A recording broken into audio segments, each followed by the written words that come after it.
मेरा नाम है असिस्टेंट प्रोफेसर नरेश कोरी और आप देख रहे हैं मेरा YouTube channel thermal engineering lecture series.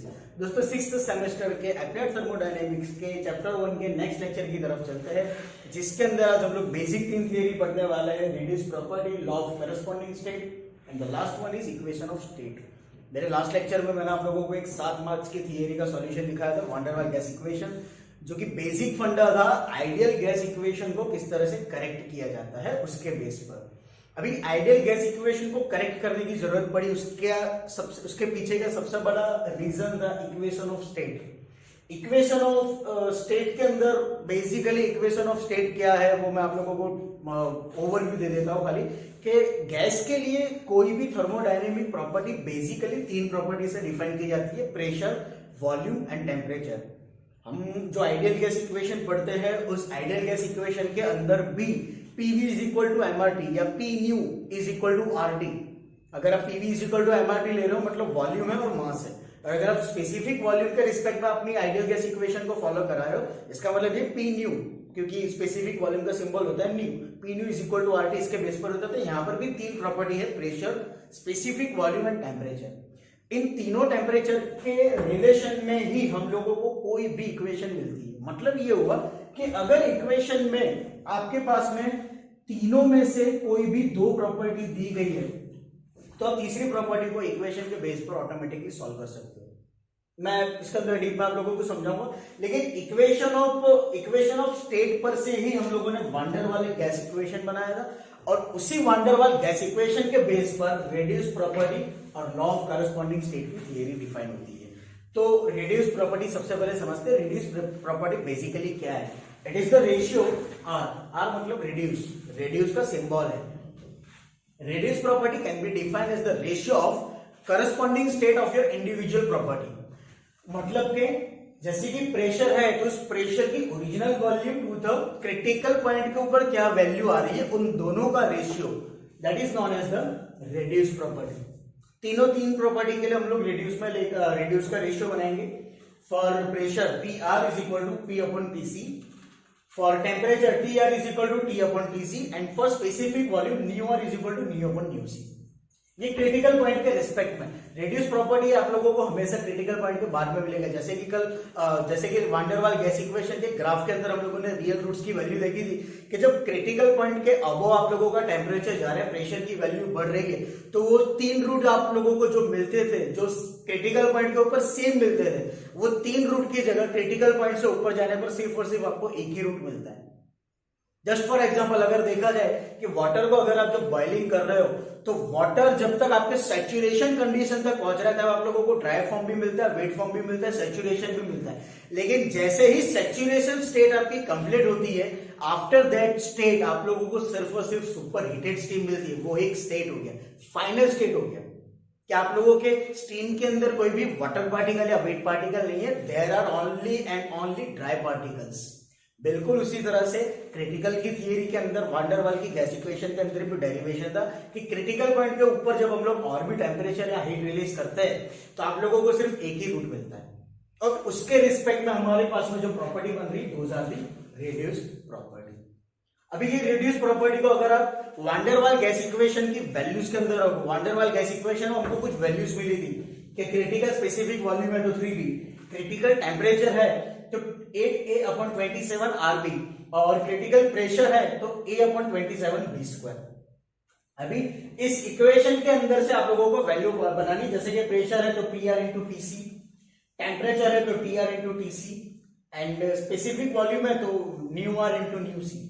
R मतलब रेडियस प्रॉपर्टी, C मतलब क्रिटिकल पॉइंट। ये वैल्यू को हम लोगों ने रख दिया है, µc की वैल्यू हम लोग रखेंगे। जैसे µ is equal to µR into µc, तो µc की वैल्यू रखो 3B, µR into 3B। Temperature की value TR into 8A upon 27 RB, और प्रेशर की वैल्यू हो जाएगी PR into A upon 27 B²। इन सारी वैल्यूज को जो वान डेर वाल गैस इक्वेशन के अंदर रखा गया, मतलब P प्लस A अपॉन µ² into nu minus B is equal to RT के अंदर जब रखा गया था, जो कि आपकी PV is equal to MRT का और भी अपडेटेड वर्जन कहा जा सकता है, उसके अंदर जब हम लोगों ने ये तीनों वैल्यू सब्स्टिट्यूट की और सिंप्लीफिकेशन किए थे, फाइनल इक्वेशन बन गई जो कि डायरेक्ट आपको लोगों को लिखना है डेरिवेशन करने की जरूरत नहीं है। वो वैल्यू थी रिड्यूस प्रॉपर्टी के टर्म्स में that PR plus 3 upon nu r square into nu r minus 1 upon 3 is equal to 8 by 3 into TR, and this equation is known as the reduced property। तो GTU के अंदर 3 marks में question twist करके इस तरह से पूछा जा सकता है that derive and reduce properties equation on the basis of van der Waal gas equation, क्योंकि ये van der Waal gas equation के रिस्पेक्ट में आप लोगों ने रिड्यूस प्रॉपर्टी डिफाइन की है, दैट्स व्हाई। तो 3 मार्क्स का सवाल है, इसको छोड़ना मत।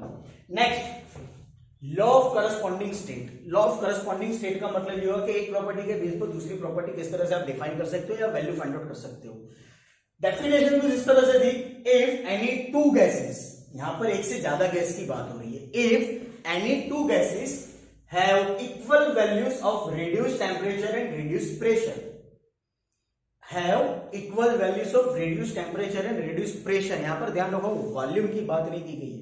मैंने मेरे लास्ट लेक्चर में वान डर वाल गैस इक्वेशन में भी समझाया था कि जब क्रिटिकल पॉइंट से ऊपर हम लोग जाते हैं तब स्पेसिफिक वॉल्यूम की वैल्यू डिफाइन करना या फाइंड आउट करना बहुत मुश्किल हो जाता है। तो जनरली प्रेशर और टेम्परेचर ही ऐसी दो प्रॉपर्टी है जिसको ध्यान में रख के हम लोग इक्वेशन को सॉल्व कर सकते हैं, थियरी सॉल्व कर सकते हैं। तो यही वो दो प्रॉपर्टी होगी जो हम लोग दो डिफरेंट गैसेस के लिए सिलेक्ट करके चलेंगे। If any two gases have equal values of reduced temperature and reduced pressure, then they have same values of reduced volume for all gases. अगर आप लोगों को दो गैसेस के लिए रिड्यूस्ड टेम्परेचर और रिड्यूस्ड प्रेशर की सेम वैल्यू मिल रही है, इक्वल वैल्यू मिल रही है, तो आप ये बोल सकते हो कि उन सारे गैसेस के लिए, मतलब उन दोनों गैसेस के लिए स्पेसिफिक वॉल्यूम वो किस तरह से मिलेगा, reduce specific volume will also be same. Reduce specific volume भी आप लोगों को सेम मिलेगा। मतलब ये हुआ कि reduce specific volume is the function of pressure and temperature for reduce property. इसको आप लोग फिर से PR is equal to P upon PC, TR is equal to T upon TC, VR मतलब nu R is equal to nu upon nu C होता है। अब principal क्या कहता है, प्रिंसिपल ये है कि तीन प्रॉपर्टी एक दूसरे के साथ में कोरिलेटेड है। प्रिंसिपल करस्पॉन्डिंग स्टेट का मतलब ये होगा, क्योंकि अगर टेम्परेचर, रिड्यूस टेम्परेचर और रिड्यूस प्रेशर सेम है तो डेफिनेटली रिड्यूस वॉल्यूम भी सेम मिल रहा है। तो तीनों के तीन प्रॉपर्टी आप लोगों के लिए करस्पॉन्डिंगली सेम होगी। इसकी वैल्यू को आप लोग वान डर वाल गैस इक्वेशन के बेस पर कुछ इस तरह से डिफाइन किया जाता है, that Z is equal to PV upon RT। ये स्पेसिफिक वॉल्यूम ही है, P न्यू अपॉन RT। ये van der Waals gas equation के बेस पर डिफाइन की गई है। Z is the symbol of, Z क्या है, तो आपकी इन दोनों P न्यू अपॉन RT इनके रेशियो का एक कांस्टेंट, एक डिफाइन करने वाली सिंबल है, ठीक है, इसको ध्यान रखना। P न्यू अपॉन RT है, P की वैल्यू आप लोग रख सकते हो PR into PC divided by R as it is. Nu की वैल्यू आप लोग रख सकते हो nu R into nu C divided by T की वैल्यू आप लोग रख सकते हो TR into TC। Next terms को थोड़ा अरेंज करते हैं। जो क्रिटिकल वैल्यू है उसको एक साइड पे ले आओ, मतलब PC new C upon TC into R, PC new C upon TC into R into PR VR upon TR, PR VR upon TR। Z का मतलब क्या है, it is the ratio of multiplication of pressure and specific volume to the gas constant and temperature। मतलब कि आप लोगों के लिए वान डर वाल गैस इक्वेशन की एक स्टैंडर्ड वैल्यू, वैसे तो Z की वैल्यू 0.375 आती है, जो कि वान डर वाल गैस इक्वेशन में जब आप A और B ये जो दो कांस्टेंट है, इन दोनों कांस्टेंट की वैल्यू फाइंड आउट कर लो, उसके बाद में आपको इस कांस्टेंट की वैल्यू भी मिल सकती है, ठीक है। ये यहाँ पर इंपॉर्टेंट नहीं है बट समझाने के लिए। This P nu upon T into R critical point पर है। अगर क्रिटिकल पॉइंट पर आप लोगों को ये रेशियो मिल रहा है तो you can write over here ZC critical point पर आपका कांस्टेंट, क्लियर। तो ZC इज इक्वल टू 3/8, जो कि मैंने यहाँ पर लिख के दिखाया था, वही वैल्यू आएगी, ठीक है, 3/8। तो Z इज इक्वल टू 3/8, मतलब कि यहाँ Z इज इक्वल टू ये पूरी वैल्यू आ गई आप लोगों के लिए 3/8। ये हम लोगों ने वैल्यू सब्स्टिट्यूट कर दी, clear. PC into nu C upon TC into R, मतलब कि ZC is equal to 3/8 critical point पर value into PR nu R upon TR, 3/8 into PR nu R upon TR, clear. Next, अब इस equation को, मतलब इस value को हम रिड्यूस प्रॉपर्टी के वान डर वाल गैस इक्वेशन के अंदर रखेंगे, जिसको मैंने नंबर दिया इक्वेशन नंबर 2। और ये है हमारी let's say equation number 4 continuously. इस वैल्यू को यहां पर सब्स्टिट्यूट करेंगे, सिंप्लीफिकेशन करेंगे and you will get the value, final value आपको मिलेगी पी आर प्लस, सिंप्लीफिकेशन यहां पर भी नहीं करना है, डायरेक्ट आपको याद रखना है, P R plus 27 P R square upon 64 T R square Z square into 8 T R Z upon 3 T R minus 1 upon 3 is equal to 8/3 T R. Clear? तो ये था लॉ ऑफ करस्पॉन्डिंग, जिसके base पर आप ये बोल सकते हो कि इस वैल्यू के बेस पर आप ये डिफाइन कर सकते हो कि z is the function of reduced property for pressure and temperature. Wander वाल गैस इक्वेशन का भी और एक्यूरेट फॉर्म, अगर आप लोगों को जीटीयू में क्वेश्चन ट्विस्ट करके इस तरह से पूछते हैं that derive an accurate wander वाल गैस इक्वेशन, तो उसका मतलब ये हो गया कि लॉ ऑफ करस्पॉन्डिंग स्टेट आप लोगों को डिफाइन करना है। Clear? Law of corresponding state हो गया, रिड्यूस प्रॉपर्टी होगी, द फाइनल वन। अब इक्वेशन ऑफ स्टेट, वांडर वाल गैस इक्वेशन डिराइव करने की जरूरत इसीलिए पड़ रही है, रिड्यूस प्रॉपर्टी के अंदर ये कहा गया है कि अगर आपके पास में 2 वैल्यू है तो आप तीसरी वैल्यू फाइंड आउट कर सकते हो। प्रेशर है, वॉल्यूम है तो टेम्परेचर मिलेगा, वॉल्यूम है प्रेशर वॉल्यूम है टेम्परेचर है तो प्रेशर मिलेगा, टेम्परेचर और प्रेशर है तो वॉल्यूम मिलेगा। तो मतलब ये तीनों के तीन प्रॉपर्टी एक दूसरे के साथ में कोरिलेटेड हो जाती है। मतलब आप बोल सकते हो कि that pressure is the function of volume and temperature, volume is the function of pressure and temperature and temperature is the function of pressure and volume. ठीक है? अभी इन इक्वेशंस को अगर आप परफेक्ट गैस लो, मतलब आइडियल गैस इक्वेशन में apply करो, तो आप लोगों को कोई स्टैंडर्ड वैल्यू नहीं मिलेगी। इसको डिफाइन किस तरह से किया गया है? तो उसको तीन इक्वेशन ऑफ स्टेट को 3 मेथड से डिफाइन किया गया है। Number 1 virial equation, number 2 Beattie Bridgeman equation and number 3 van der Waal equation. Van der Waal equation जो मैं आप लोगों को ऑलरेडी पढ़ा चुका हूं। बाकी की 2 इक्वेशन में सिर्फ और सिर्फ हम लोगों को वैल्यू याद रखनी, नथिंग एल्स। तो वीरियल इक्वेशन के अंदर क्या था? वीरियल इक्वेशन ये था दैट पीवी अपॉन आरटी को अगर डिफाइन करना था, इस तरह से कर सकते हो, PV upon RT is equal to AO plus A1P या A0 plus A1P plus A2P square plus A3P cube plus and so on. यहां पर ये A0, A1, A2, A3 ये क्या बनेगा? These are the virial coefficients। ये pressure के terms में हमने इक्वेशन बनाई।